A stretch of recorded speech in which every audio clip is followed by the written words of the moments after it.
গভীর রাতের বৃষ্টিতে পুরনো বাড়িটা যেন ভেতর থেকে কেঁপে উঠছিল।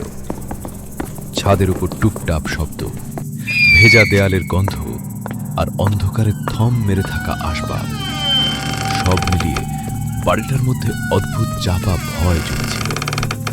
খালা, এই বাড়িতে সবসময় এমন শব্দ হয় নাকি? মনে হচ্ছে কেউ উপর দিয়ে হাঁটছে। পুরনো বাড়ি, কাঠ শুকিয়ে গেছে, বৃষ্টি পড়লে শব্দ হবে। তুই শহরের ফ্ল্যাটে থাকিস, তাই অভ্যাস নেই।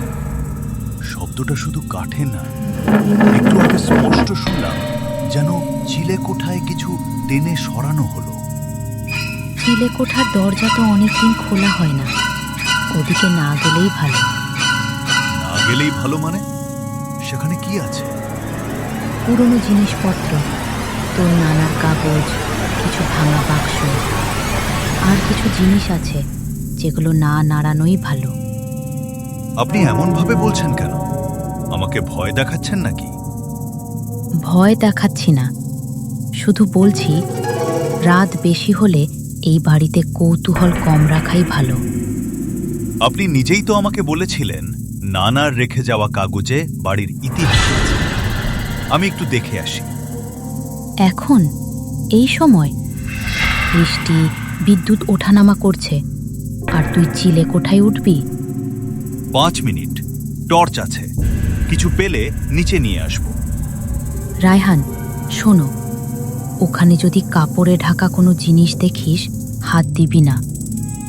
কাপড়ে ঢাকা জিনিস? আপনি আগে থেকেই জানেন কিছু আছে? আমি সব জানি না, তবে ছোটবেলায় শুনেছি তোর নানা কিছু একটা আলাদা করে বেঁধে রেখে দিতেন। কেন? কারণ মানুষ সব জিনিস ঘরে রাখে না, কিছু জিনিস ঘরকে নিজের করে নিতে চায়। কথাটা মোটেও স্বাভাবিক শোনাল না খালা। তাই তো বলছি, দরকার না হলে যাস না। আমি দেখে আসছি, কিছু হলে ডাকবো।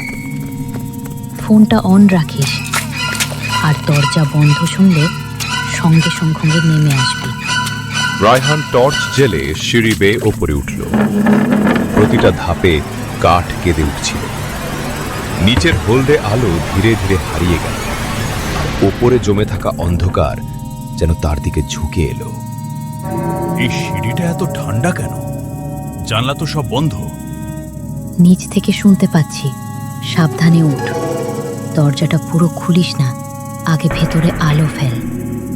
আচ্ছা, 1 মিনিট। দরজার সামনে মাকড়সার জাল, মনে হচ্ছে বহু বছর কেউ ঢোকেনি। তবু ভেতরে বাতাস চলাচল করে।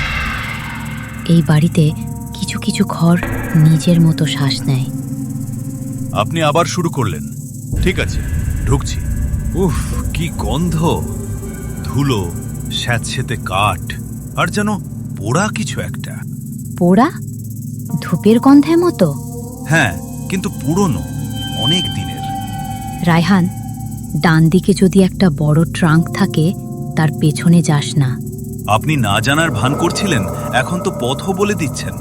কারণ আমি শুনেছিলাম তোর নানা চিলে কোঠায় এক কোণা আলাদা করে রেখেছিলেন, কেউ পরিষ্কারও করতো না।